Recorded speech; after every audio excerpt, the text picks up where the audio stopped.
ગીર સોમનાથથી સમાચાર પ્રાપ્ત થઈ રહ્યા છે। ગીર સોમનાથ જિલ્લામાં ખનીજ ચોરોની સામે મોટી કાર્યવાહી કરવામાં આવી છે।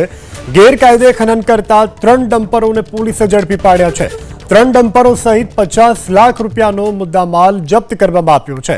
તો ગીર સોમનાથથી સમાચાર। ગીર સોમનાથમાં ખનીજ માફિયાઓ બેફામ બન્યા છે અને મોટા પ્રમાણમાં જે ખનીજ છે તેનું ખનન કરવામાં આવી રહ્યું છે અને તેની સામે હાલ જે કાર્યવાહી જે છે તે કરવામાં આવી રહી છે।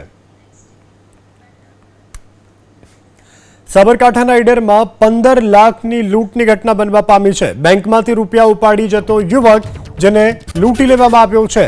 સાબરકાંઠાના ઈડરની આ ઘટના છે। 15 લાખ રૂપિયાની લૂંટ ચલાવી અને લૂંટારાઓ બાઇક પર ફરાર થઈ ગયા છે। રૂપિયા બેંકમાંથી ઉપાડી અને યુવક જઈ રહ્યો હતો તે દરમિયાન યુવકને લૂંટી લેવામાં આવ્યો છે। ઈડર સત્યમ ચોકડી પાસે 15 લાખની લૂંટની ઘટના બનવા પામી છે। પોલીસે ફરિયાદ નોંધી અને વધુ તપાસ શરૂ કરી છે। તો હાલ તો આ ઘટનાને લઈ અને પોલીસ દ્વારા તપાસના ચક્રો ગતિમાન કરવામાં આવ્યા છે। યુવક 15 લાખ રૂપિયા ઉપાડી અને જઈ રહ્યો હતો તે દરમિયાન જ બે લૂંટારાઓ લૂંટ ચલાવીને ફરાર થયા છે।